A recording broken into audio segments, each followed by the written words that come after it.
चलिए स्टूडेंट, आवाज आ रही है मेरी? हेलो।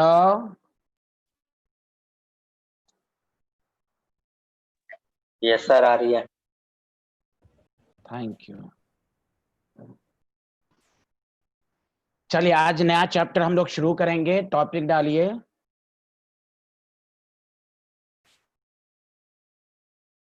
Solid state.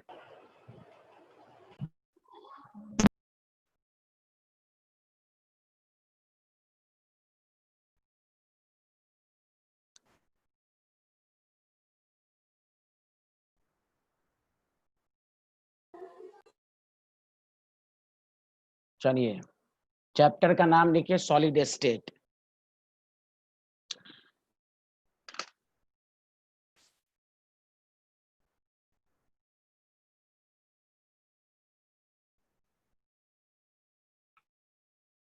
चलिए अब आइए सारे लोग। एक गधा पूछ रहा है कि केमिकल काइनेटिक्स फिनिश्ड हो गया, तो बिहारी 2 महीना पढ़ोगे क्या? फिनिश नहीं हो गया तो क्या हो गया? पूछ रहा है बिहारी। और से सुने सारे लोग। तो सॉलिड स्टेट में सॉलिड की कैरेक्टरिस्टिक्स क्या होती हैं वो सबको मालूम है। तो जैसे आपके पास एक आयरन रॉड है और एक प्लास्टिक है आपके पास। केमिस्ट्री में दोनों सॉलिड कहा जाता है, या ऐसे भी आप जानते हैं दोनों सॉलिड है। लेकिन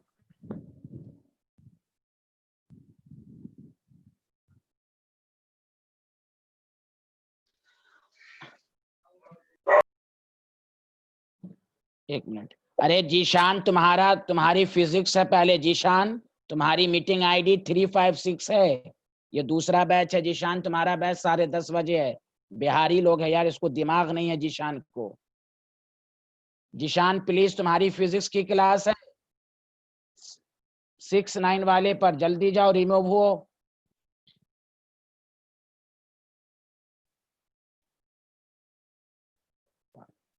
तो सॉलिड स्टेट में तो अगर आयरन को भी सॉलिड है और प्लास्टिक को भी सॉलिड कहेंगे, लेकिन दोनों की नेचर में फर्क है। आयरन बहुत ही हार्ड होता है, प्लास्टिक हार्ड नहीं है। दैट द रीजन सॉलिड जो होते हैं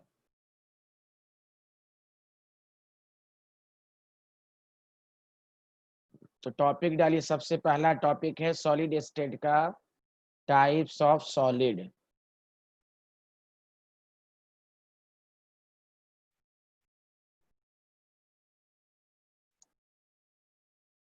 इसमें दो सॉलिड होता है, को कहते हैं क्रिस्टलाइन सॉलिड और एक को कहते हैं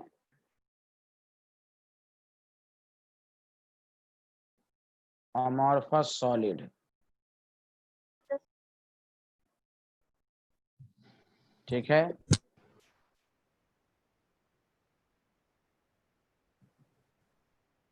एक लाइन छोड़ के टॉपिक डालिए।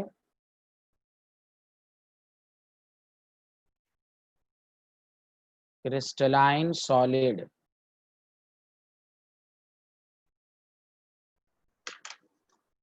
हम दोनों को साइमल्टेनियसली समझाएंगे, लिखाएंगे अलग अलग। तो देखिए, आयरन भी सॉलिड है, प्लास्टिक भी सॉलिड है। क्रिस्टलाइन सॉलिड उसको कहते हैं जिसमें पार्टिकल का अरेंजमेंट रेगुलर ऑर्डरली हो, ऑर्डरली अरेंजमेंट हो। अमॉर्फस में रेगुलर ऑर्डरली अरेंजमेंट नहीं होता, इरेगुलर अरेंजमेंट होता है।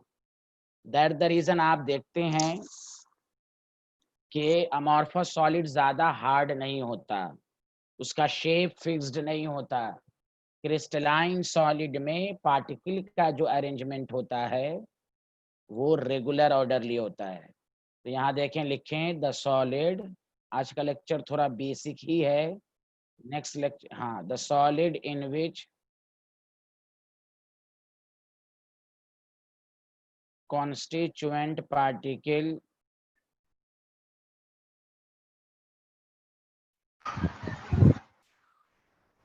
have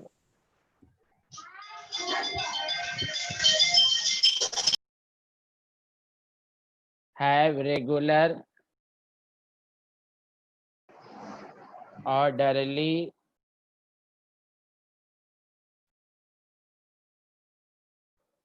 arrangement. The solid in which constituent particles have regular orderly arrangement is called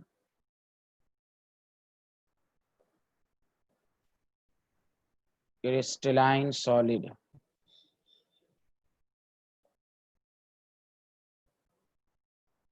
तो मुझे उम्मीद है कि डिफिनेशन में किसी को प्रॉब्लम नहीं होगी कि क्रिस्टलाइन सॉलिड में पार्टिकल का अरेंजमेंट रेगुलर ऑर्डरली होता है।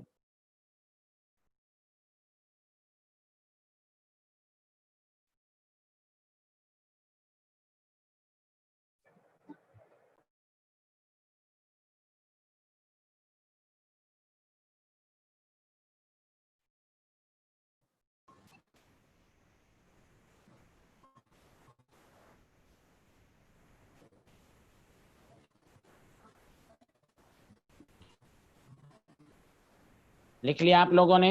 कोई डाउट तो नहीं होना चाहिए इसमें, आगे बढ़ें। लिख लिया?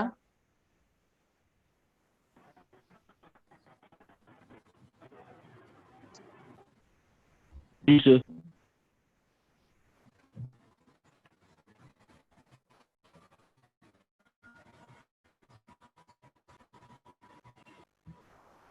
अब आइए इसके बारे में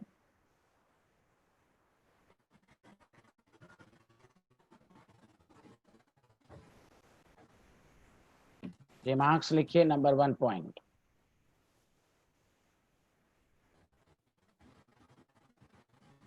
देखिए रेगुलर ऑर्डरली अरेंजमेंट का मतलब ये हुआ कि रेगुलर ऑर्डरली की वजह से क्रिस्टलाइन सॉलिड की जो पहली कैरेक्टरिस्टिक्स होती हैं वो ये होती है, इट हैज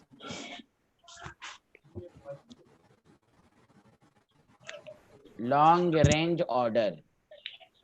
देखिए लॉन्ग रेंज ऑर्डर का मतलब समझिए, जो उसकी डिफिनेशन है वही उसका लॉन्ग रेंज ऑर्डर का मतलब ये हुआ कि इट मीन्स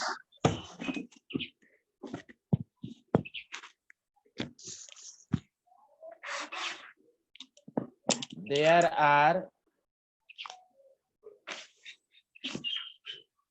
तुम को म्यूट ही कर देता हूँ यार, तुम लोग बहुत बदमाशी करते हो। हट,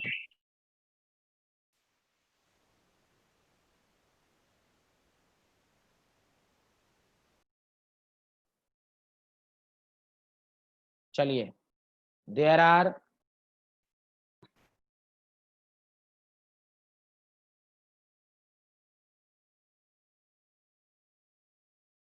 orderly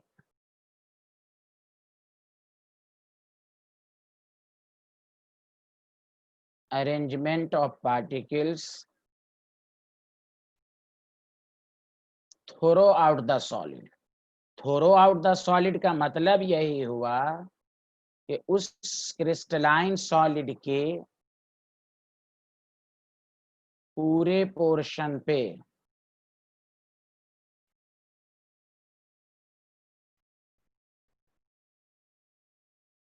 युगेश, मैं भी रिमूव कर दूंगा तुम्हें।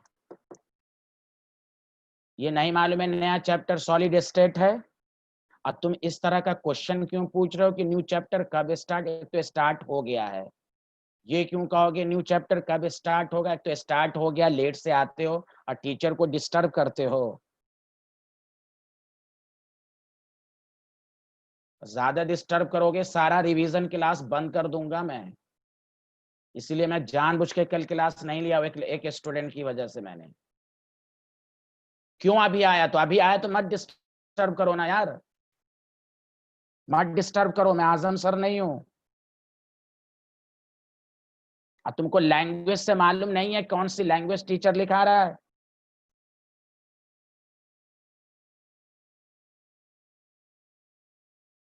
आते ही डिस्टर्ब करते हैं, लेट से आते हैं गधे सब, और क्वेश्चन टीचर से पूछते हैं कब स्टार्ट होगा, और एक तो स्टार्ट हो भी आ गया है। फालतू की बातें मत क्या करो यहाँ पर। It has long range order. It means there are orderly arrangement of particles throughout the solid. Logic question पूछो, वरना 2-3 स्टूडेंट की वजह से मैं पूरा रिवीजन क्लास सब कुछ बंद कर दूंगा। टाइमली आया करो, फालतू का क्वेश्चन सब मत पूछा करो, सिलेबस कब होगा, ये चैप्टर कब खत्म होगा। यहाँ पागल बैठा हुआ है क्या टीचर? बोलो तो 3 दिन में खत्म कर देता हूँ फास्ट में पढ़ाकर। पहले से नोट्स बना के लाऊंगा, और ढक ढक जो और सबके जो और यूट्यूब चैनल पर होता है वही पूरा नोट्स लिखा रहता है, उसको पॉइंट टू पॉइंट समझा देता है, वही कर दूंगा मैं। यहाँ पर फालतू डिस्टर्ब मत किया करो टीचर को, और जब तुम मेरे नेचर के बारे में जानते हो तो ये सब फालतू बात मत करो। It has long range order, तो लॉन्ग रेंज ऑर्डर का मतलब हुआ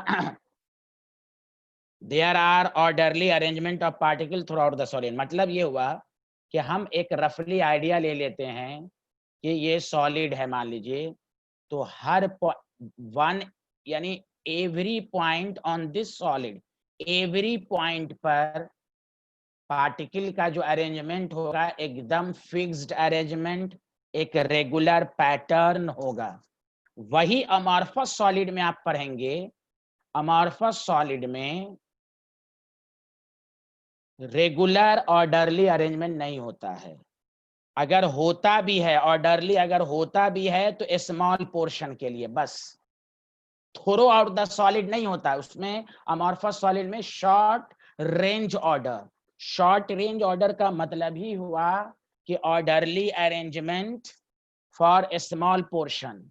लॉन्ग रेंज ऑर्डर का मतलब ही हुआ कि regular orderly arrangement through out the solid. Every portion of this solid have orderly arrangement. चलिए पहले बताइए, पहला रिमार्क्स का पहला पॉइंट सबको समझ में आया?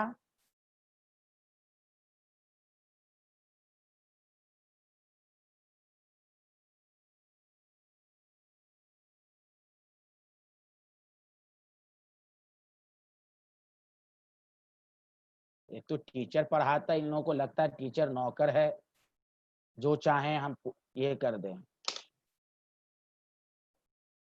कहा नहीं था पहला चैप्टर कितना लेट से खत्म हुआ, दूसरे तीसरा देखो जितना पहला चैप्टर जितने वक्त में हुआ उसी टाइम में दोनों चैप्टर हो गया। और जानता नहीं कि 12th नीट का बैच है, कितना पढ़ाना पड़ता है, ऐसे ही है क्या? तो पूछ रहा है ये कब चैप्टर खत्म होगा, और फिर पूछ रहा है, एक तो नया चैप्टर स्टार्ट भी हो गया फिर भी पूछ रहा है। लेट से आएंगे, फिल्म देखने जाएंगे तो टाइम पर जाएंगे, और पढ़ाई करेंगे तो 10 मिनट लेट से आएंगे। दूसरा पॉइंट इट इज, जो कि बहुत इंपॉर्टेंट है, इट इज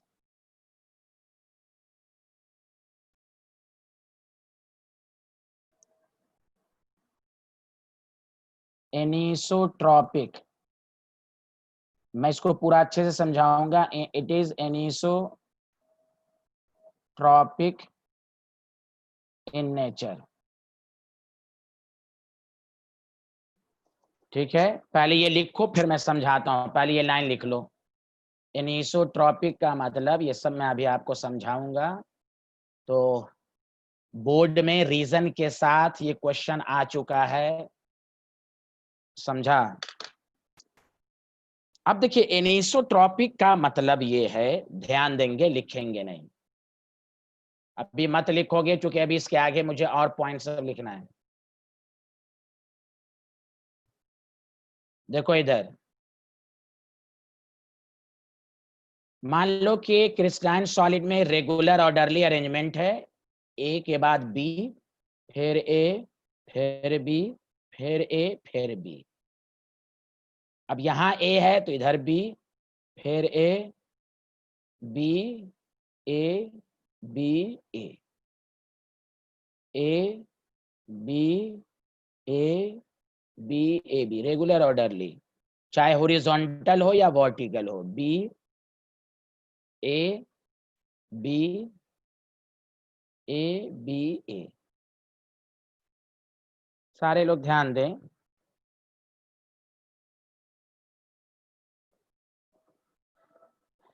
लिखिएगा नहीं। एनिसोट्रॉपिक, और से सुने, अ सब्सटेंस, पहले एनिसोट्रॉपिक का मतलब, a substance is said to be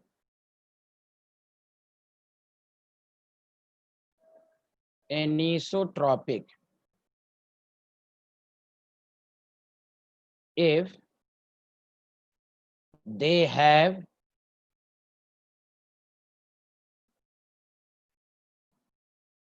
different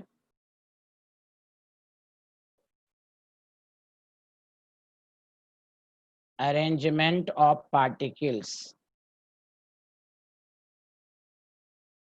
Sorry, okay, they have different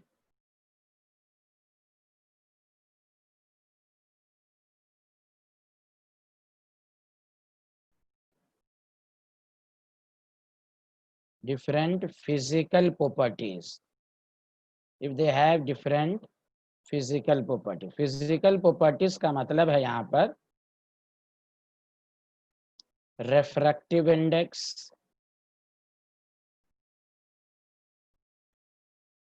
11th में थर्मोडायनेमिक्स में आजम सर ने पढ़ाया होगा, थर्मल कंडक्टिविटी,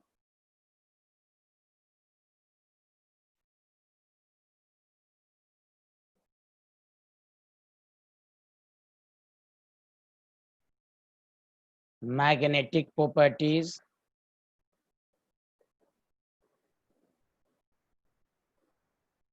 ETC.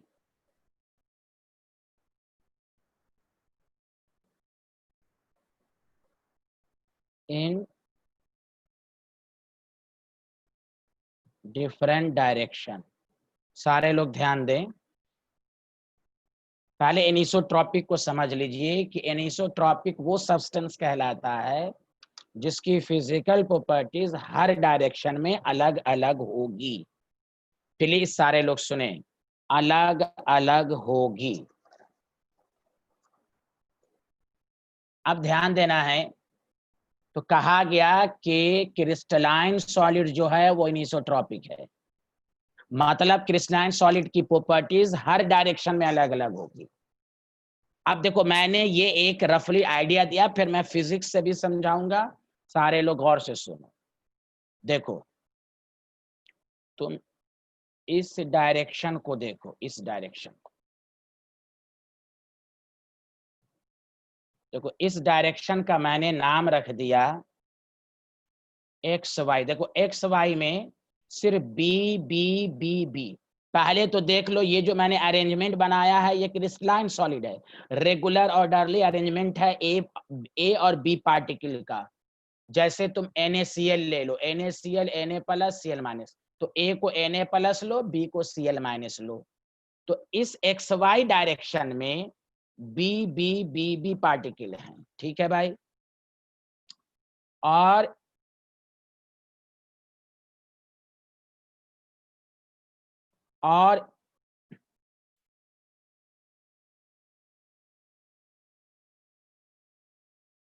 और इस डायरेक्शन में देखो, इस डायरेक्शन को अगर हम पी क्यू मान लें, तो इस डायरेक्शन में ए बी मिल रहा है आपको। तो देखो, crystalline solid regular orderly arrangement तो है, लेकिन हर डायरेक्शन में पार्टिकल का अरेंजमेंट डिफरेंट है। इसीलिए अब आयरन रॉड की फिजिकल प्रॉपर्टीज हर डायरेक्शन में अलग अलग होगी। डायमंड, जैसे तुम फिजिक्स में पढ़ोगे, डायमंड का रिफ्रैक्टिव इंडेक्स, जब लाइट इंटर करती है, तो जब डायमंड के अंदर जाती है तो लाइट डिफरेंट डायरेक्शन में बेंड कर जाती है। सर, तो बुक में डायमंड का रिफ्रैक्टिव इंडेक्स एक ही लिखा रहता है? नहीं, अगर डायमंड का रिफ्रैक्टिव इंडेक्स 1/5 है तो ये एवरेज लिखा रहता है। एवरेज, हर पॉइंट का रिफ्रैक्टिव इंडेक्स हर डायरेक्शन का अलग अलग होता है। जो बुक में लिखा रहता है ये रिफ्रैक्टिव इंडेक्स है, तो ये एवरेज है। और एवरेज का तुम मतलब जानते हो कि हर पॉइंट का 1.5 नहीं होगा। दूसरा एग्जाम्पल, तुम जानते हो कि जो मैग्नेटिक प्रॉपर्टीज होती है वो नॉर्थ एंड साउथ पोल की तरफ होती है, ईस्ट वेस्ट की तरफ नहीं होती। तो क्रिस्टलाइन सॉलिड एनिसोट्रॉपिक होता है, मतलब उसकी फिजिकल प्रॉपर्टीज हर डायरेक्शन में डिफरेंट होगी। एक तो ये रफली डायग्राम से भी समझो कि रेगुलर ऑर्डरली तो है, लेकिन हर डायरेक्शन में पार्टिकल का अरेंजमेंट जो है वो डिफरेंट है। समझा? तो यही रीजन के साथ, because in this solid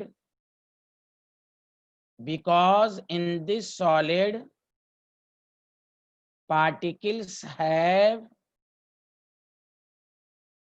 different arrangement। Video को हटाओ, कौन वीडियो देख, वीडियो पर हटाओ भाई please. Arrangement in different direction.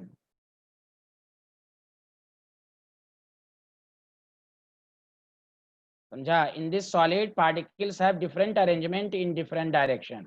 School level पर अगर लॉजिक पूछा जाएगा, जैसे आपको कहेगा कि गौर से सुने, पहले बताएं फिर हम बाद में समझाएंगे। पहले बताइए यहाँ तक सब ये वाला प्रॉपर्टी, सेकंड वाला सबको समझ में आया? तो चैट बॉक्स में लिखें, या कोई अनम्यूट है, मैं तो म्यूट किए हुआ हूँ।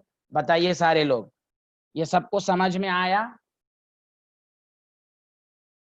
तो देखिए, क्रिस्टलाइन सॉलिड की फिजिकल प्रॉपर्टीज हर डायरेक्शन में अलग अलग होगी। उसका रीजन ये है कि पार्टिकल रेगुलर ऑर्डरली तो है, लेकिन अरेंजमेंट अलग है, इसीलिए प्रॉपर्टीज अलग होगी। तो बुक में जो रिफ्रैक्टिव इंडेक्स वगैरह लिखा रहता है किसी भी क्रिस्टलाइन सॉलिड का, तो जान लो मेरे स्टूडेंट, वो एवरेज फॉर्म में लिखा रहता है। सरफेस का और अंदर का रिफ्रैक्टिव इंडेक्स अलग अलग होता है। तुम रे ऑप्टिक्स में, फिजिक्स में पढ़ोगे 12th में।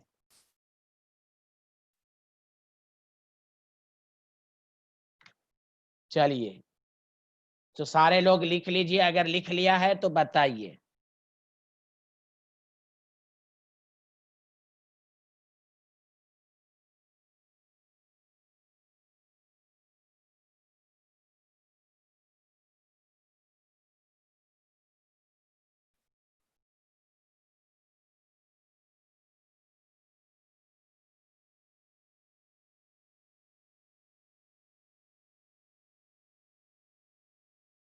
अरे स्वालेहा शमीम, आपने लिखा?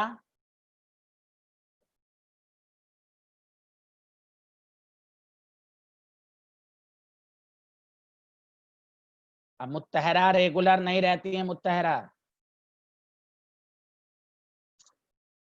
चलिए नेक्स्ट, रिमार्क्स का थर्ड पॉइंट जो है वो आसान है, लेकिन इस पर एक ग्राफ मैं ड्रॉ करके आपको सिखाऊंगा।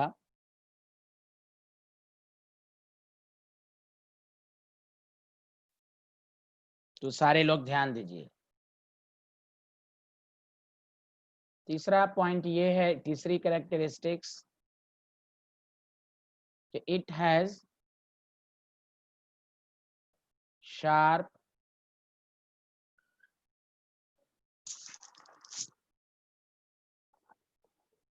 शार्प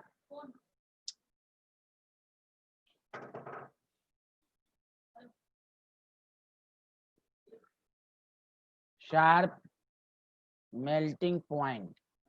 शार्प मेल्टिंग पॉइंट इस बात को साबित किया कि फिक्स्ड अरेंजमेंट है। समझ में बात आ रही है कि नहीं? अब इसका ग्राफ,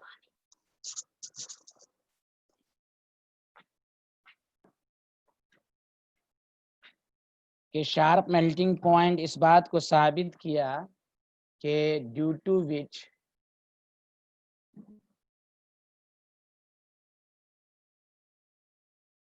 द कूलिंग कर्व, मैं अभी कर्व बनाऊंगा आपको, the cooling curve of this solid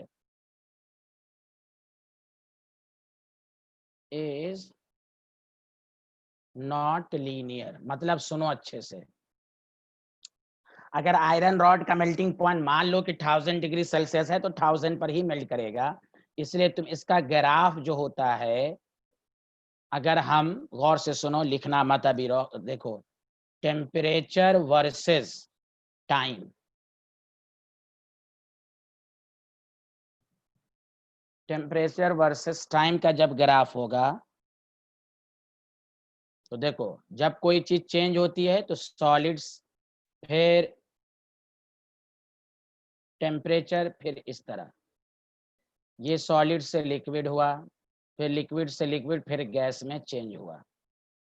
तो देखो शार्प मेल्टिंग पॉइंट है, लेकिन यही पॉलीथीन को तुम जलते हुए देखते हो, पॉलीथीन को तुम घर पे जलाओगे या बचपन में जलाए होगे, तो पॉलीथीन टेढ़े मेढ़े अंदाज में जलता है। मतलब ये कि उसका ग्राफ जो होता है वो लीनियर होता है। लीनियर इस बात को साबित किया कि हर पॉइंट का टेम्परेचर अलग अलग है। यहाँ देखो, सॉलिड से लिक्विड जब हो गया तो टेम्परेचर चेंज नहीं होगा। एक दफा फिजिकल स्टेट चेंज हो गया तो फिर ये चेंज नहीं होगा। समझा कि नहीं? तो पहले तो सॉलिड में जैसे ही लिक्विड में कन्वर्ट करते हैं, पहले ये हीट एब्जॉर्ब करेगा और झट से ये लिक्विड में कन्वर्ट होगा। इसलिए कहा गया नॉट लीनियर, सीढ़ी नुमा चलेगा। लेकिन ये अमॉर्फस सॉलिड का जब बनाओगे तो टाइम के साथ साथ ये जो कर्व है वो चेंज करेगा। समझा? मतलब वाइड रेंज ऑफ टेम्परेचर होगा। किसका? अमॉर्फस सॉलिड का। इसका फिक्स्ड मेल्टिंग पॉइंट होगा। दैट द रीजन इसका कूलिंग कर्व जो है वो लीनियर नहीं है। बताओ, ये ग्राफ सबको समझ में आया या नहीं आया? जल्दी बताओ।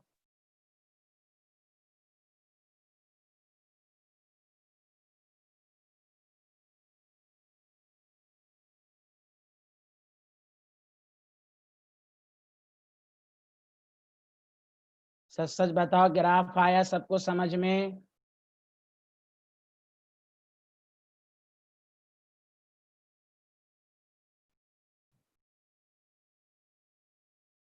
चलो अब देखो, वो छोटी छोटी पॉइंट्स नहीं कि भाई ये क्या कहते हैं डिफिनिट शेप होता है, ये सब तुम जानते हो।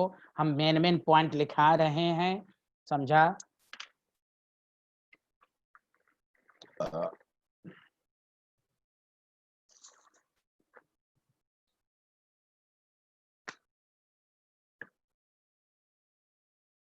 शार्प का मतलब होता है फिक्स्ड मेल्टिंग पॉइंट।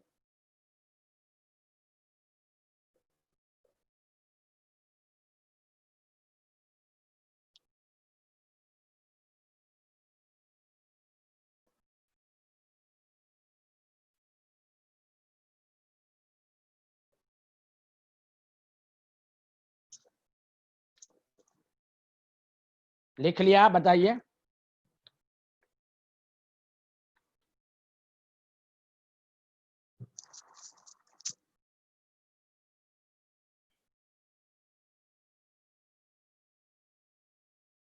चलिए, तो ये था आपका क्रिस्टलाइन सॉलिड। अब आइए नेक्स्ट टॉपिक डालिएगा जल्दी से, अमॉर्फस सॉलिड।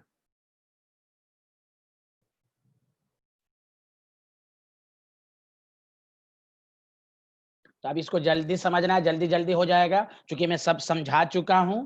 समझा? तो आप जल्दी जल्दी लिखना शुरू कीजिए, जहां की बात होगी वहां मैं खुद समझा दूंगा। लिखिए द सॉलिड, लिखना शुरू कीजिए सारे लोग। इन विच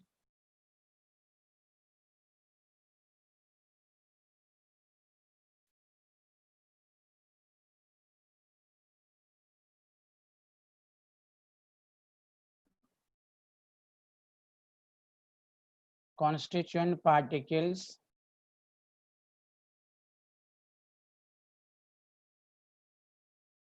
do not have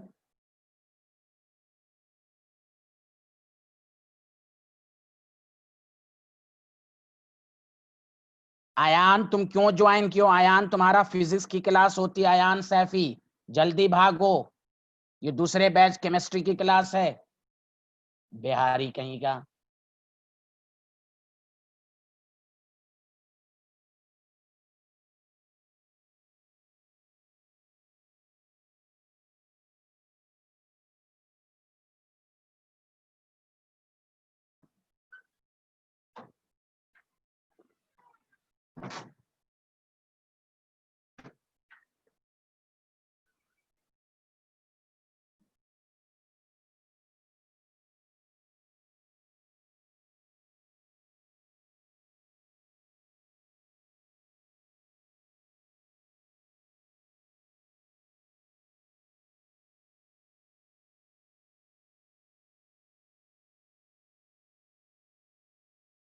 अरे यार जैद तुम पागल हो यार, तुम्हारे फिजिक्स की क्लास है।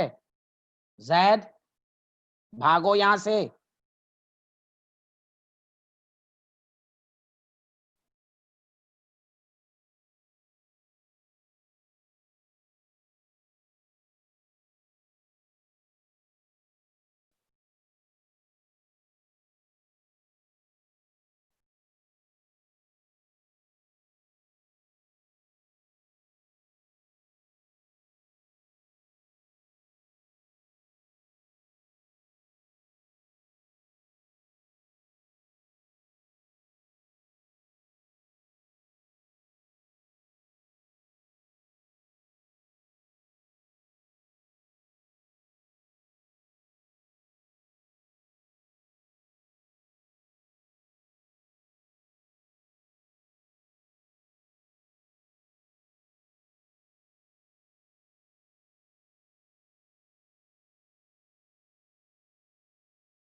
लिख लिया आप लोगों ने? जल्दी बताइए। शॉर्ट रेंज ऑर्डर का मतलब ये हुआ कि रेगुलर ऑर्डरली नहीं है, अगर हो भी सकता है तो शॉर्ट पोर्शन के लिए। लिख लिया आप लोगों ने?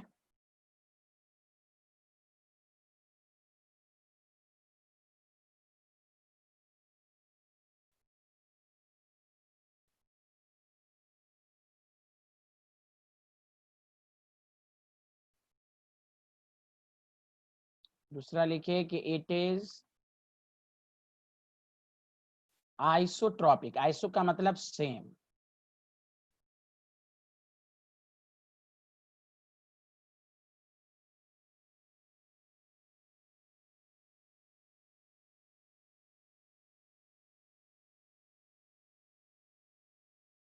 तो जल्दी लिखें, ये बिहारी अरशद कभी लिख ही नहीं पाता, गधा है क्या। जल्दी लिखो यार, टीचर कह रहा है जल्दी जल्दी लिखो, जब कहता है नहीं लिखो तो वहां लिखता होगा। जल्दी लिखें।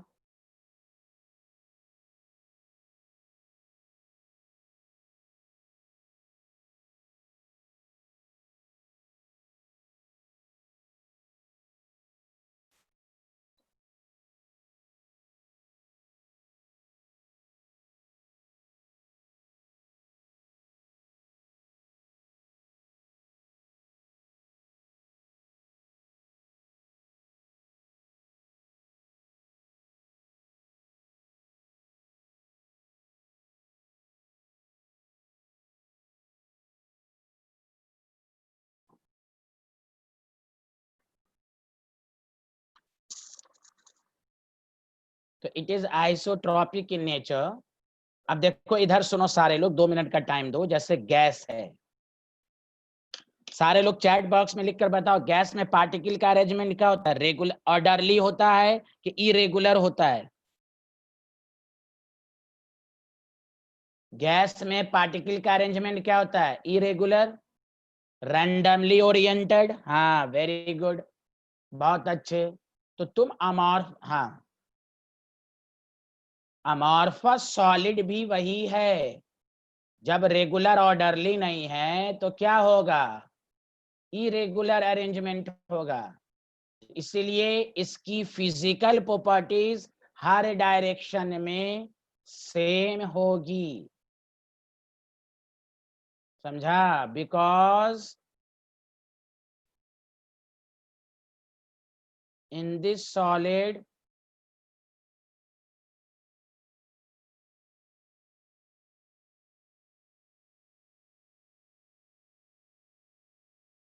particles have irregular, मतलब अगर x जो मैंने लिखा था x y में इरेगुलर है तो इस डायरेक्शन में भी इरेगुलर होगा। जैसे गैस जो है हर डायरेक्शन में रैंडमली ओरिएंटेड है, एक ही तरह का अरेंजमेंट है, इरेगुलर अरेंजमेंट।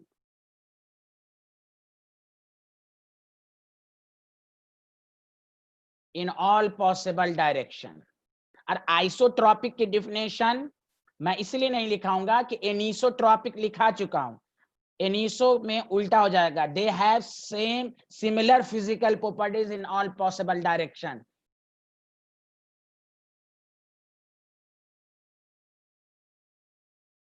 इसीलिए इसकी फिजिकल प्रॉपर्टीज हर डायरेक्शन में सेम होगी, इसकी फिजिकल प्रॉपर्टीज हर डायरेक्शन में सेम होगी। उसका रीजन यही है क्योंकि ये बोर्ड लेवल पर जब रीजनिंग टाइप में आए तो irregular arrangement in all possible direction. बताइए, हाँ इरेगुलर कहो या रैंडमली कहो, कुछ भी कहो, बताइए। लिख लिया आप लोगों ने? तीसरा पॉइंट लिखिए, this solid melts at wide range of temperature। Wide का मतलब यही हुआ कि डिफरेंट टेम्परेचर, जैसे वहां लिखा रहेगा 90 to 100 अमॉर्फस में, तो 90 से 100 के बीच में किसी पर भी मेल्ट हो सकता है, फिक्स्ड नहीं है। फिक्स किसका है? क्रिस्टलाइन सॉलिड का है, ड्यू टू विच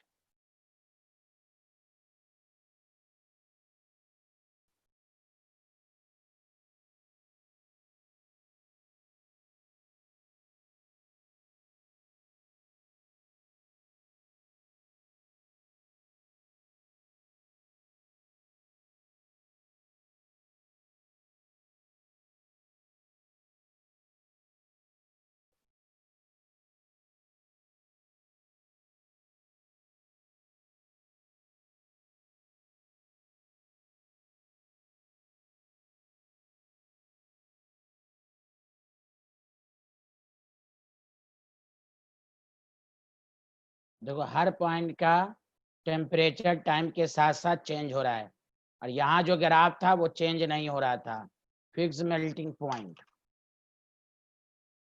तो ये कर्व है। चलिए, लिख लिया सारे लोगों ने?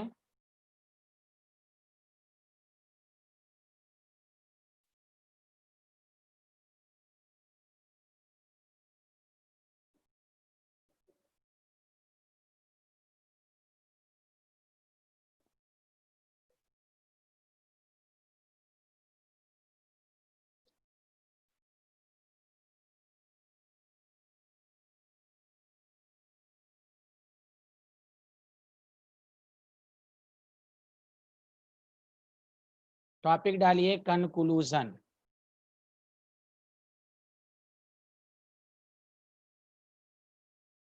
कंक्लूजन ये है कि इतना जो पढ़ा आपने, तो ये कंक्लूजन है कि अमॉर्फस सॉलिड जो है इज सूडो सॉलिड। ये सॉलिड तो है, लेकिन जो सॉलिड की एक्चुअल कैरेक्टरिस्टिक्स होनी चाहिए वो अमॉर्फस सॉलिड में नहीं है। And regarded as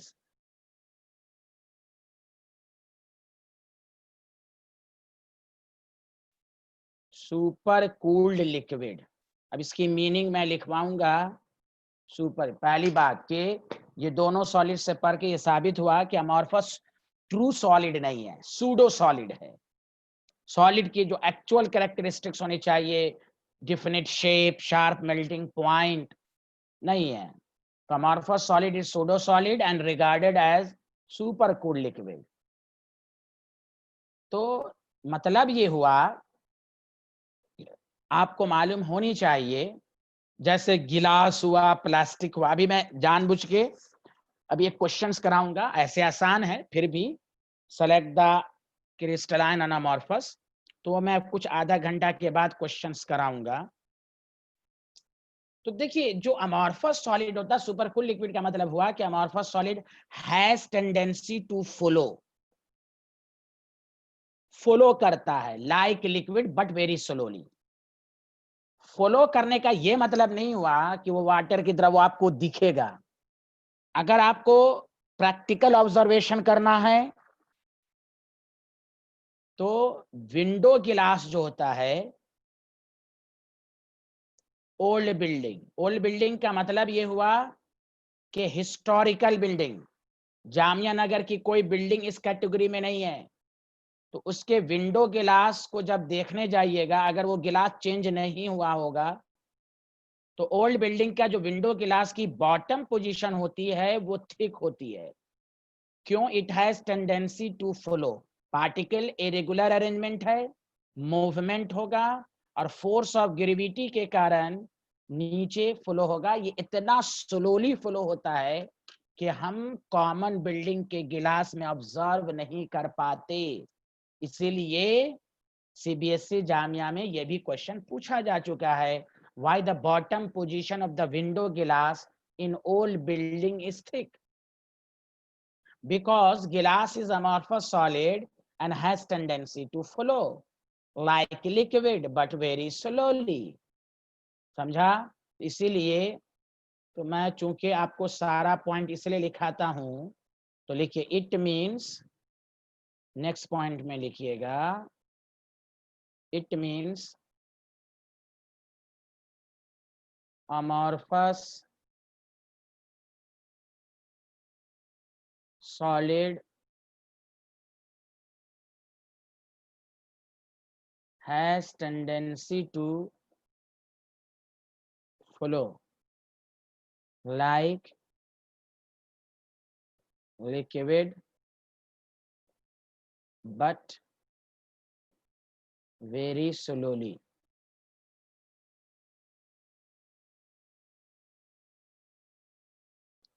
Due to this reason,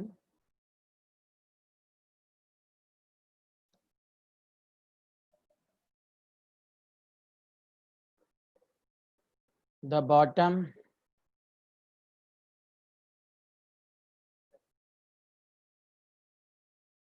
position of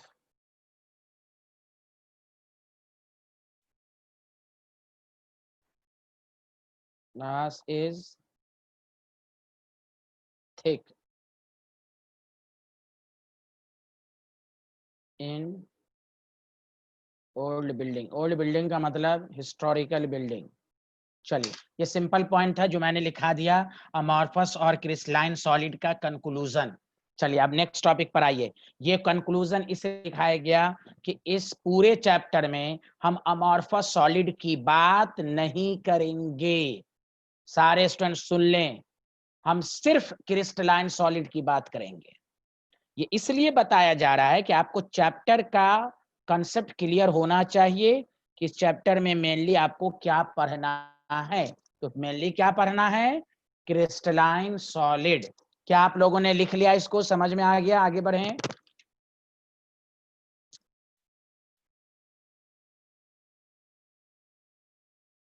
बोलिए स्टूडेंट। यस, अब टॉपिक डालिए सारे लोग।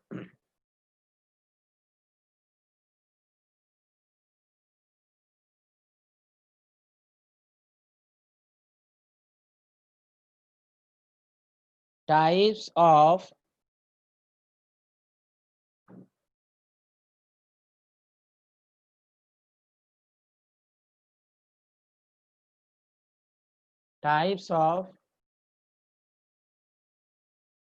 crystalline solid।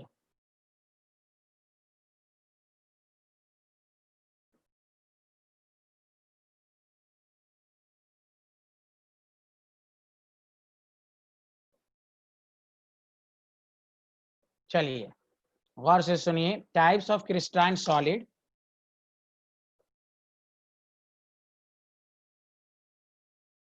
तो इसमें गौर से सुने कि क्रिस्टलाइन सॉलिड की टाइप्स क्यों हम पढ़ रहे हैं, गौर से सुने। जैसे मैं एक कंपाउंड लिया NaCl, तो ये भी क्रिस्टलाइन सॉलिड है, आयनिक कंपाउंड है, लिखना नहीं है। इसमें कॉन्स्टिट्यूएंट पार्टिकल आयंस है।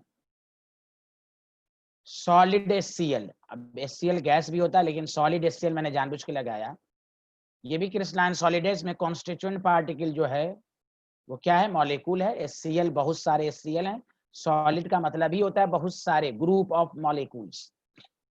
अगर आपके पास डायमंड है तो ये भी क्रिस्टलाइन सॉलिड है, इसमें एटम्स हैं।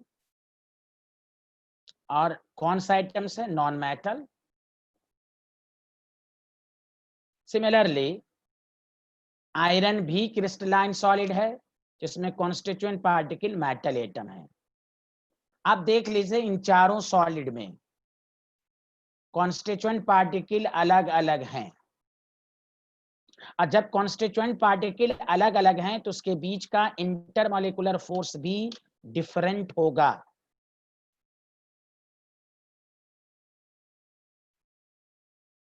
तो that the reason, on the basis of different constituent particle and different intermolecular force, constituent crystalline solid जो होते हैं वो 4 टाइप्स के होते हैं।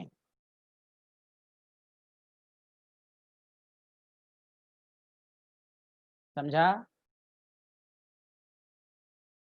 तो लिखिए, उसके नीचे लिखिएगा ऑन द बेसिस ऑफ, नीचे लिखना शुरू कीजिए सारे लोग please.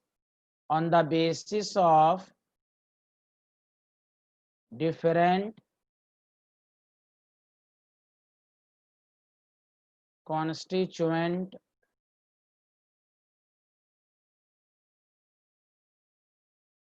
particles and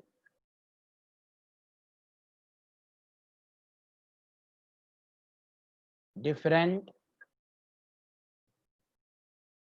intermolecular force,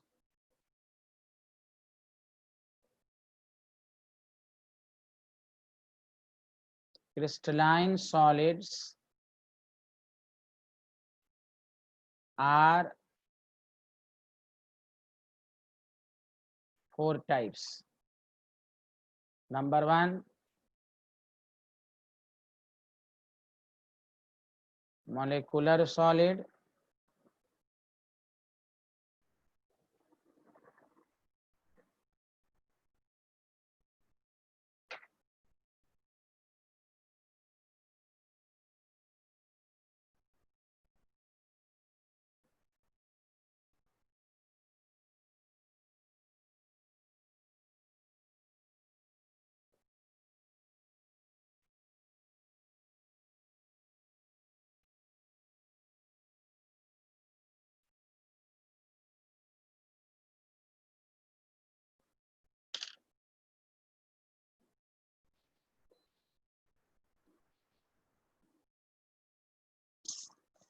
लिख लिया सारे लोग?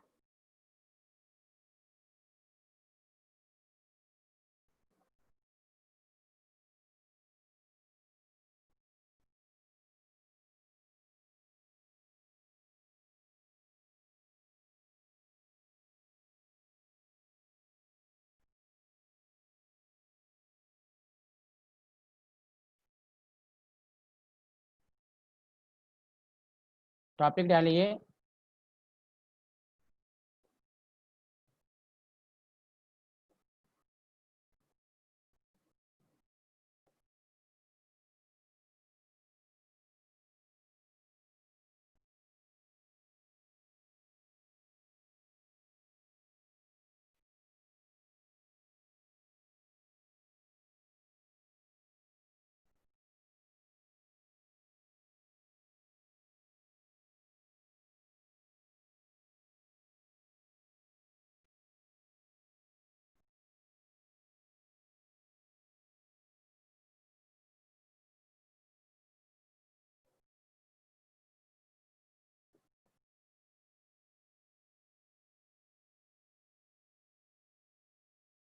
एक होगा polar molecular solid,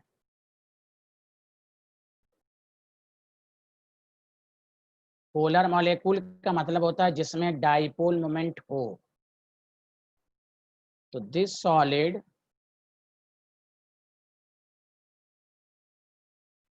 are attracted through, मैं फिर क्वेश्चंस कराऊंगा, पहले मैं पूरा क्रिस्टलाइन सॉलिड की चारों टाइप्स पढ़ा दूं तो थोड़ा सा theoretical question. This solids are attracted through, जानते हो डाइपोल डाइपोल इंटरेक्शन होता है पोलर में, डाइपोल डाइपोल, क्योंकि इंटरमोलिकुलर फोर्स का नाम याद होना चाहिए, dipole dipole interaction and hydrogen bond. याद रखो केमिस्ट्री में जो भी पोलर मॉलिक्यूल होगा उसमें दो, जैसे देखो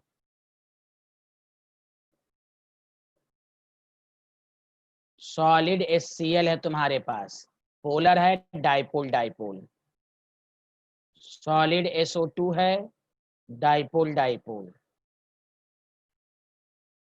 सॉलिड आपके पास HBr है, लेकिन अगर तुम्हारे पास सॉलिड NH3 है तो पोलर तो है, हाइड्रोजन बॉन्ड है इसमें।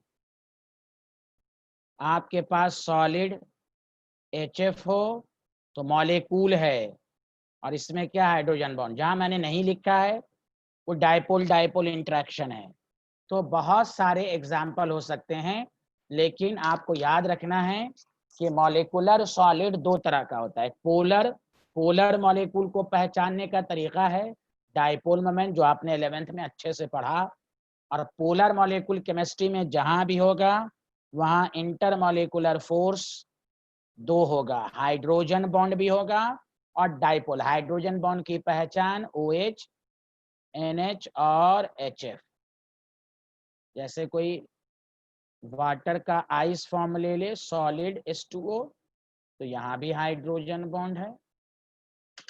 तो बताइए मॉलिक्यूलर सॉलिड में अभी कॉन्स्टिट्यूएंट पार्टिकल मॉलिक्यूल्स होंगे और दे आर फॉलोइंग टाइप्स। पहला पोलर मॉलिक्यूलर सॉलिड लिख लिया आप लोगों ने, जल्दी बताइए।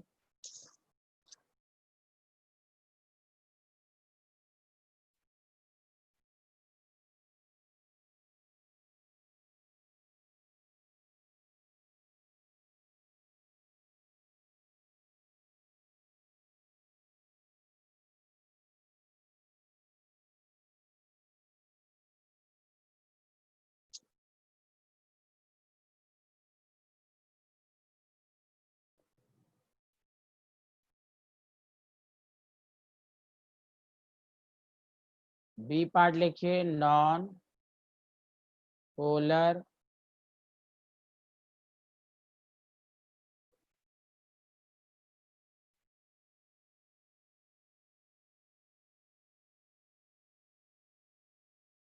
इसका डाइपोल मोमेंट जो होता है वो 0 होता है।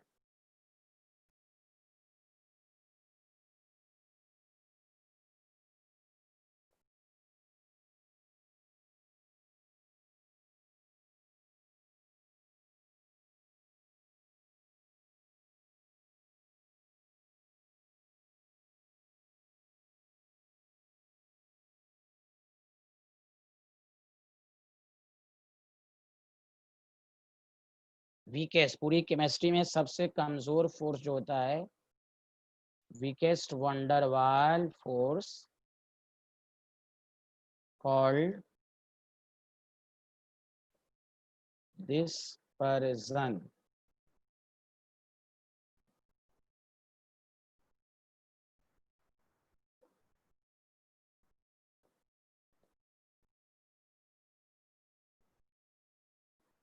तो देखिए याद रखेगा, नॉन पोलर मॉलिक्यूल में जो इंटरमॉलिक्यूलर फोर्स होता है उसको लंदन फोर्स कहते हैं, सबसे वीकेस्ट फोर्स है। जैसे example solid H2 dipole moment, इसको देखने ही में लगता है डाइपोल मोमेंट 0 है। सॉलिड I2, ये सब solid carbon dioxide, carbon dioxide देखिए मॉलिक्यूल एकदम डाइपोल मोमेंट 0 है, इसको ड्राई आइस भी कहते हैं। कार्बन डाइऑक्साइड का डाइपोल मोमेंट जो होता है आपने पढ़ा 11th में, from positive to negative, cancel, solid BF3, ये सब जो है वो नॉन पोलर मॉलिक्यूलर सॉलिड है। बहुत सारे एग्जाम्पल हैं, बस आपको पहचानना है। जिसमें डाइपोल मोमेंट हो वो पोलर है, जिसमें डाइपोल मोमेंट ना हो वो नॉन, यानी डाइपोल मोमेंट 0 है वो नॉन पोलर है। नॉन पोलर में इंटरमॉलिक्यूलर फोर्स जो होगा वो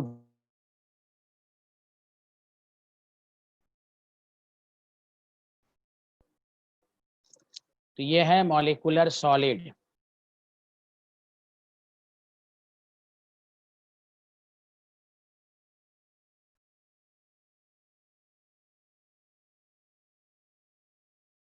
हाँ बताइए, लिख लिया सारे लोग?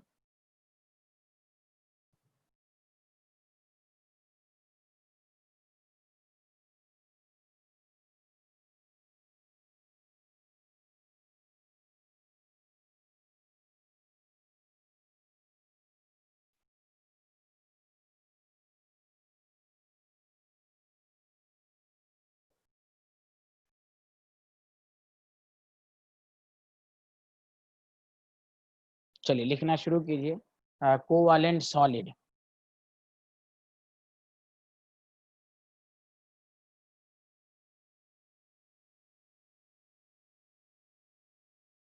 in this solid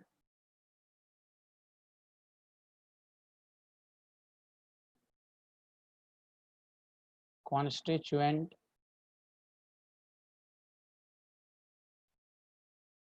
particles are, उसको पहचानने का तरीका, non metal atom,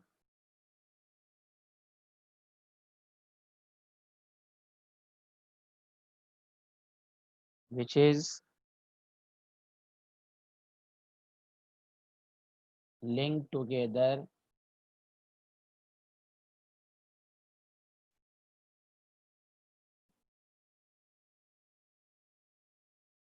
by covalent bond।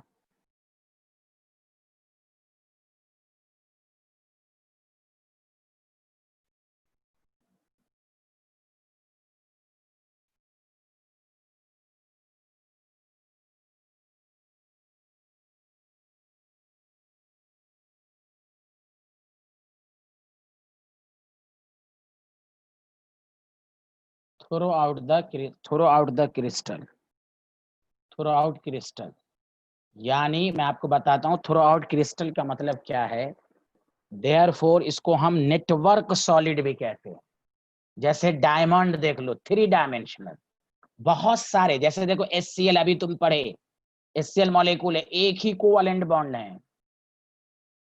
अभी तुम पढ़ोगे P4 में बहुत सारे कोवेलेंट बॉन्ड हैं, नेटवर्क है, इसलिए बहुत ज्यादा हार्ड होता है। तो यहाँ पर याद रखना है कि कोवेलेंट बॉन्ड तो हैं लेकिन 3 डायमेंशनली फॉर्म में है। इसका नाम network solid.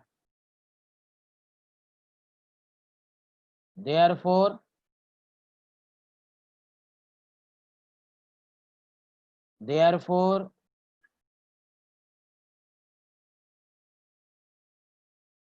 is also called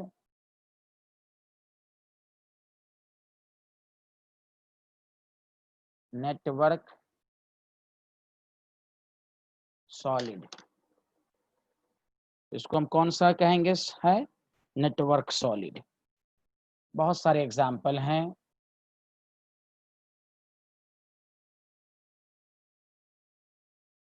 आपके पास देखिए डायमंड है, कार्बन है, नॉन मेटल है, क्वार्ट्ज है, यानी जिसको सिलिका भी कह सकते हैं आप, SiO2,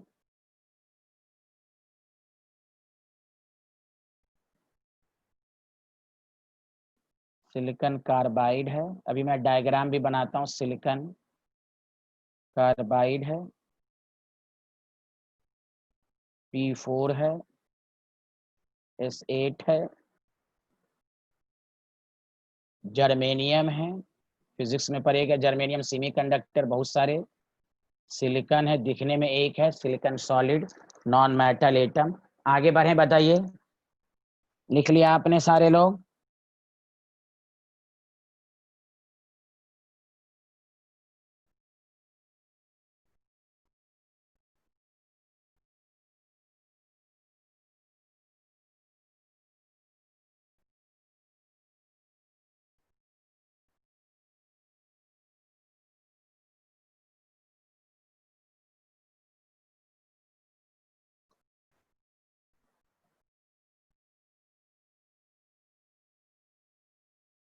जैसे देखिए, ग्रेफाइट में जो कार्बन होता है ना, 4 कार्बन से कनेक्टेड, फिर ये 4 कार्बन से कनेक्टेड, नेटवर्क फॉर्म में चलता रहता है। जिस तरह SiO2 है, नेटवर्क फॉर्म, बहुत सारे SiO2।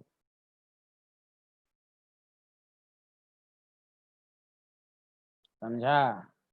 इसीलिए ये बहुत हार्ड क्यों होता है, उसका रीजन यही है, चलता रहेगा डैश SiO।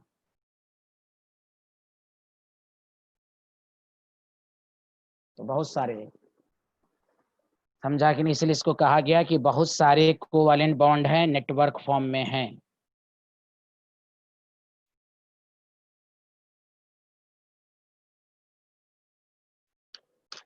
बताइए, सबको समझ में आ गया? जल्दी बताइए।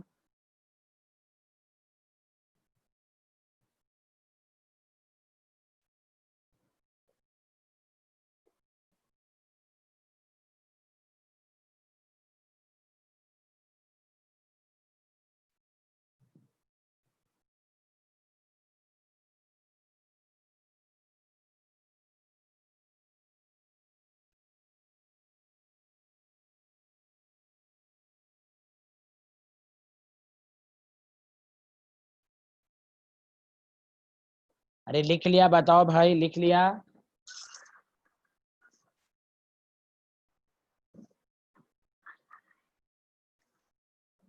सवा 10।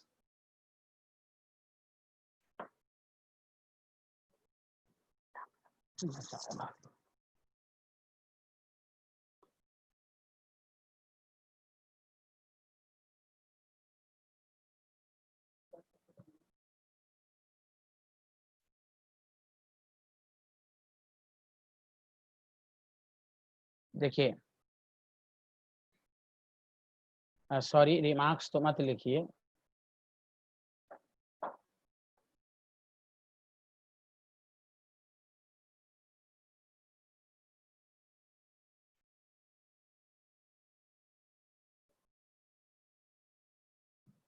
देखिए, कोवैलेंट सॉलिड बहुत ही हार्ड होता है, इसमें एक एक्सेप्शन है, वो है ग्रेफाइट। तो लिख लीजिए, ग्रेफाइट इज कोवैलेंट सॉलिड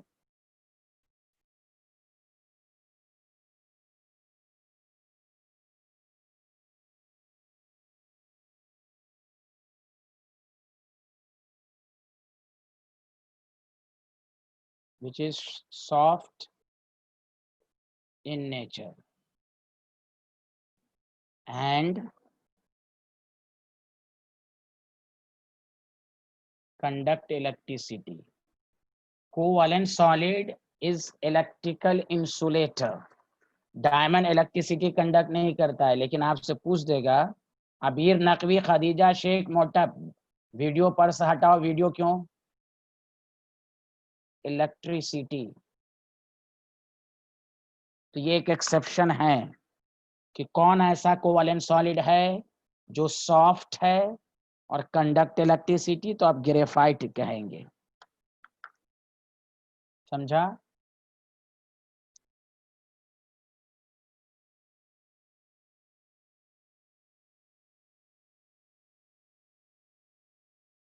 बताइए, लिख लिया आप लोगों ने?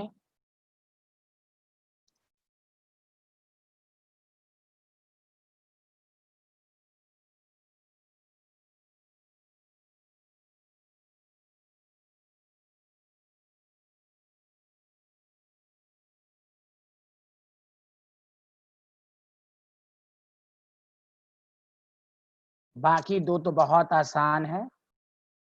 आयनिक सॉलिड जल्दी जल्दी लिखिए।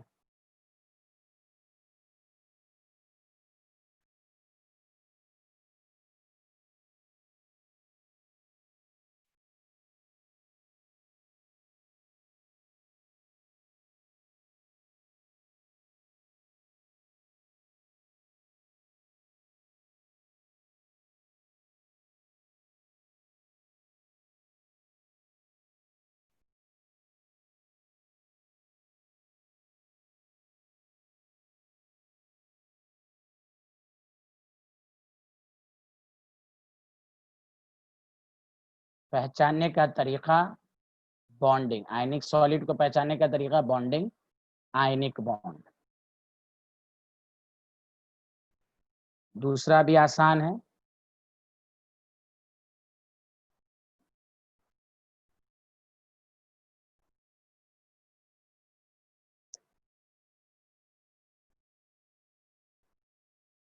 Electrostatic force of attraction.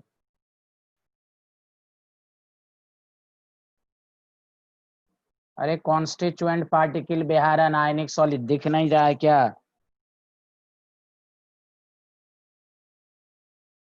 Constituent particle,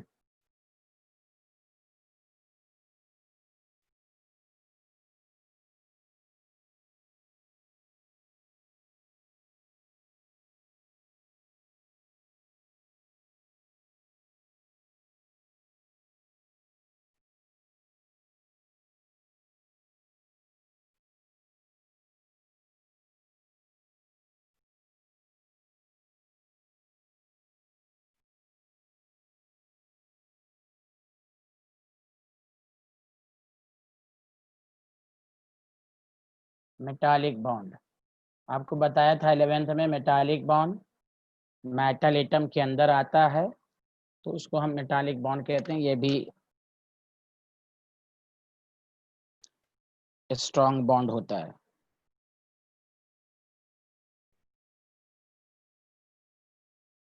चलिए,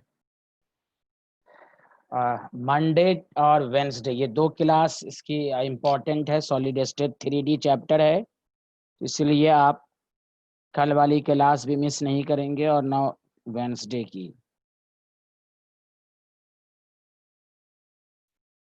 अब मैं कुछ स्टेटमेंट बेस्ड क्वेश्चन आपसे पूछ रहा हूं, ठीक है? लिख लिया आप लोगों ने?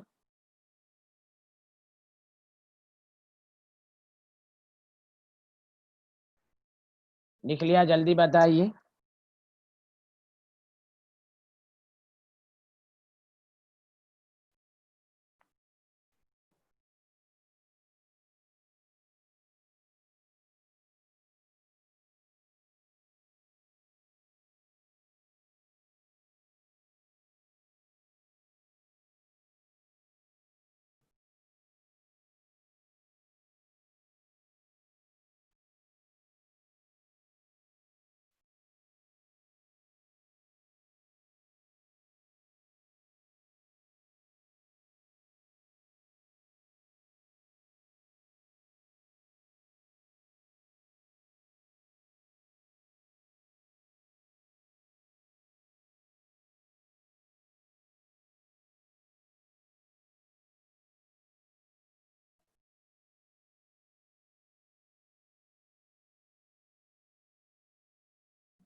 चलो बताओ आंसर, सारे लोग लिख कर बताओ।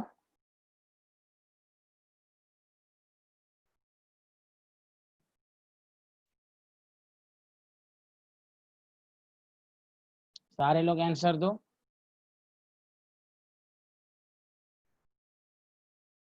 ये कौन सा सॉलिड है?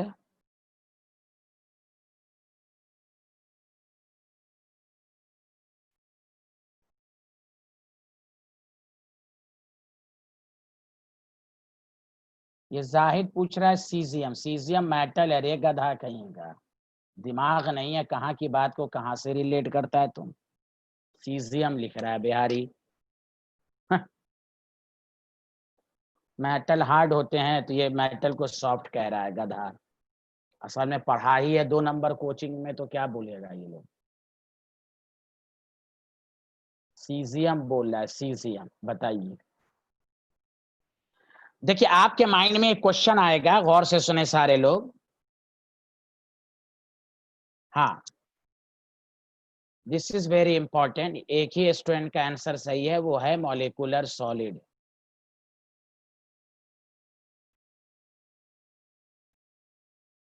देखिए गौर से सुने,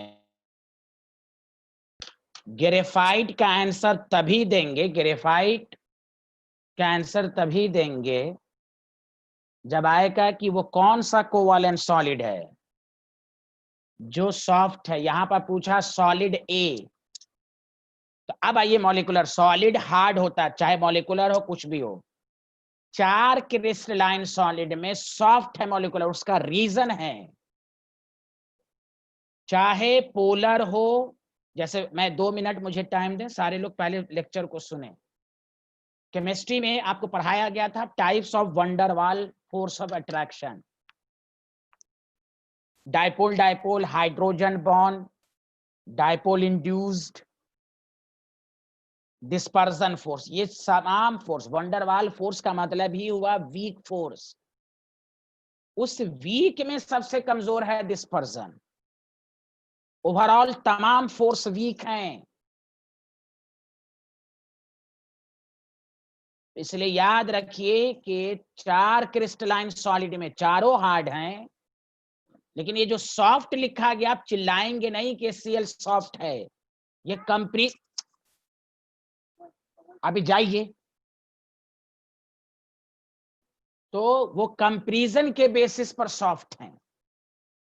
ये चिल्लाना नहीं है कि मॉलिक्यूलर सॉलिड सॉफ्ट है, ये है वो है। ये 4 क्रिस्टलाइन सॉलिड में जो सॉफ्ट है वो मॉलिक्यूलर। क्यों? इसमें वंडरवाल, देखो कोवैलेंट क्यों नहीं सॉफ्ट है, उसमें कोवैलेंट बॉन्ड है। आयनिक सॉलिड क्यों नहीं सॉफ्ट है स्लाइटली, वो आयनिक बॉन्ड है। मेटालिक में मेटालिक बॉन्ड है, यहां वंडरवाल फोर्स है। ग्रेफाइट का आंसर तभी देंगे, वो एक्सेप्शनल केस है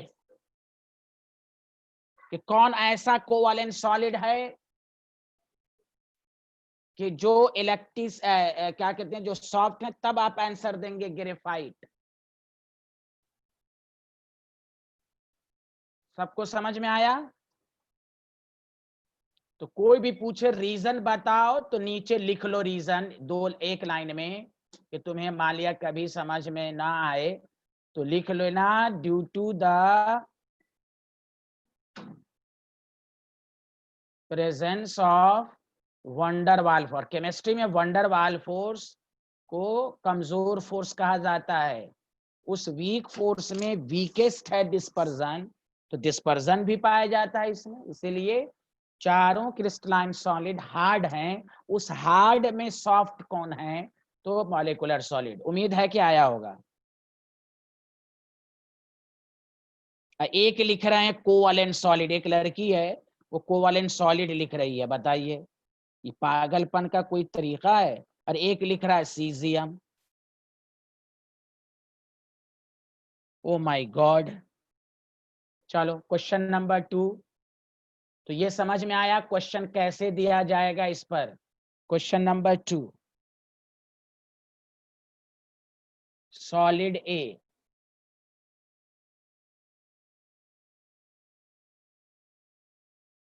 which is very hard, melts at high temperature and it is electrical insulator in solid state as well as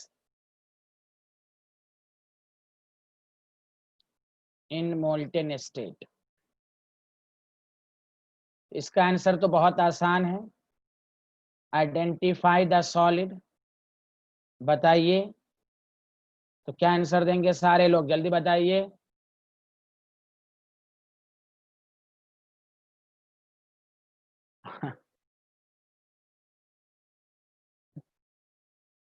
ये अमानुल हसन लिख रहा है आयनिक सॉलिड। रे आयनिक मोल्टेन स्टेट में इलेक्ट्रिसिटी कंडक्ट करता है, आयनिक कंपाउंड इलेक्ट्रिसिटी कंडक्ट करता है।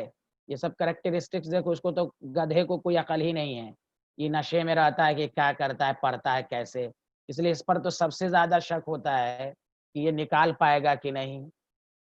एक स्टूडेंट के आंसर से स्मूथली, हाँ कभी कभी गलती होती है तो रिलेटेड आंसर की गलती होती है, ये तो ऐसा आंसर देता है अनरिलेटेड आंसर देता है। एक होता है उसी से रिलेटेड दे तो एक बात है, इसको अल्लाह मालूम दिमाग है या नहीं है। ये लिख रही हैं Swaliha Shami metallic solid, metal electricity conduct करता है, उनको ये भी नहीं मालूम है मेटल इलेक्ट्रिसिटी कंडक्ट करता है।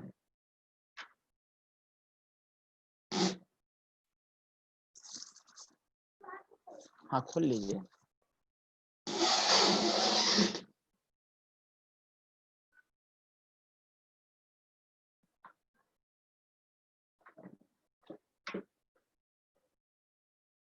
कोवैलेंट सॉलिड अभी सिखाया नहीं, कोवैलेंट सॉलिड बहुत ही हार्ड होता है। आयनिक सॉलिड से भी ज्यादा इसकी मेल्टिंग पॉइंट होती है। आगे का लाइन इलेक्ट्रिकल इंसुलेटर,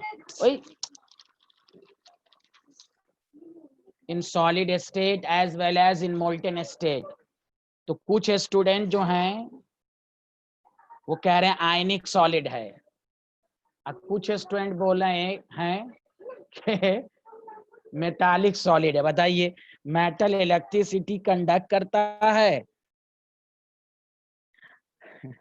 अब तो मुझे शक हो गया कि एक क्वेश्चन और पूछता हूं, इतना गलत गलत आंसर आ रहा है कि मुझे तो शक हो रहा है कि एक क्वेश्चन और पूछ लो भाई।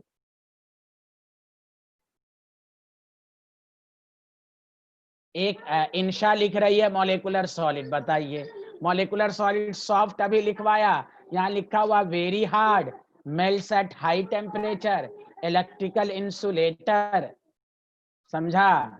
तो अब लोग कुछ लिख रहा है मॉलिक्यूलर सॉलिड, और कुछ लिख रहा है मेटालिक, और कुछ लिख रहा है आयनिक। ज्यादातर का आंसर है कोवैलेंट, तो लिख लो भाई कोवैलेंट। जिन्होंने आंसर गलत दिया है वो सुन लें, इंशा, स्वालिहा शमीम, अमानुल हसन। लिखा हुआ very hard, melts at high temperature, और जो नेटवर्क सॉलिड होता है वही वेरी हार्ड होता है। तो चलिए, अगर मान लिया हार्ड आयनिक भी है मेटल भी है, तो भाई यहां से तो आंसर दो electrical insulator in solid state, यहां से आंसर दो।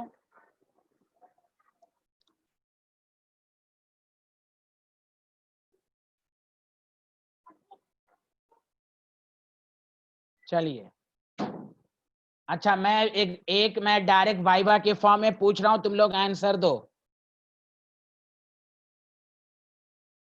अ सॉलिड, सुनो अच्छे से, a solid which is malleable and ductile, identify the solid. जल्दी से आंसर लिख कर दे, बताओ, चैट बॉक्स में आंसर लिखो फटाफट, देखते हैं कौन सबसे पहले लिखता है। The solid which is malleable and ductile. जल्दी बताओ भाई। हाँ, अल्लाह अकबर। चलो भाई, खुशी हुई, ये आंसर तो दे दिए तुम लोग, मेटालिक सॉलिड, हाँ वेरी गुड। तो देख लो कैसे क्वेश्चन पूछा जाएगा। चलो एक क्वेश्चन और लिखो, आइडेंटिफाई द फॉलोइंग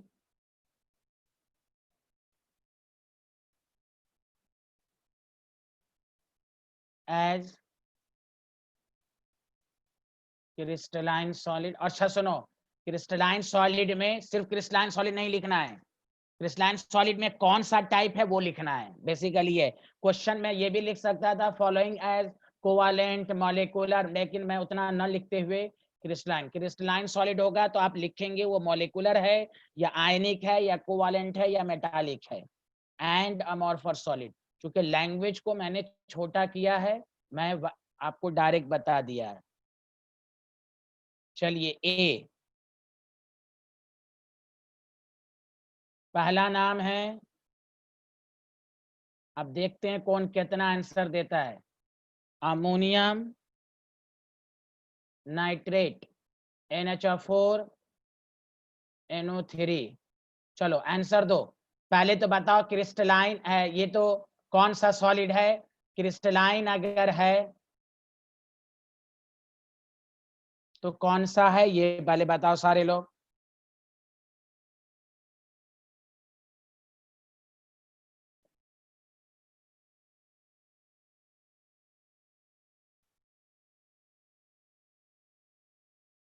हाँ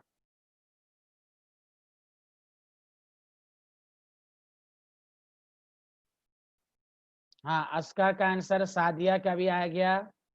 ओके, क्रिस्टलाइन में कौन सा है दरक्षा? दिमाग नहीं है। क्रिस्टलाइन में अगर क्रिस्टलाइन कोई लिख रहा है तो क्रिस्टलाइन में नाम लिखे, अगर कोई अमॉर्फस लिख रहा है तो ठीक है।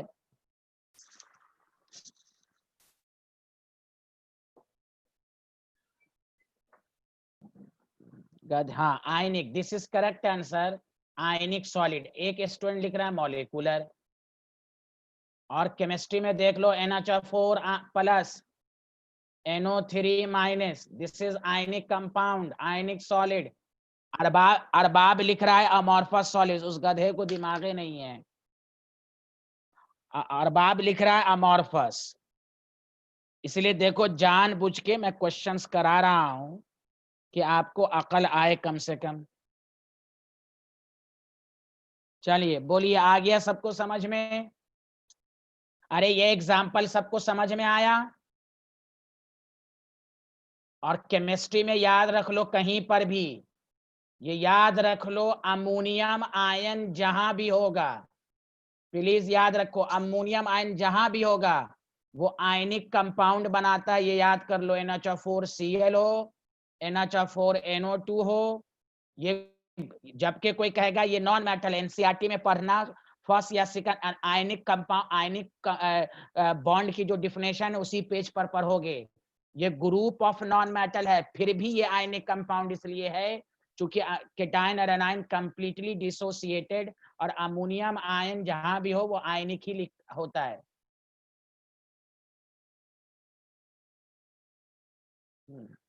तुमको अमानुल हसन, तुमको दिमाग नहीं है, मैं इसलिए तुम्हारे मैसेज को इसलिए मैं हमेशा नेग्लेक्ट करता हूँ, क्योंकि मैं फालतू में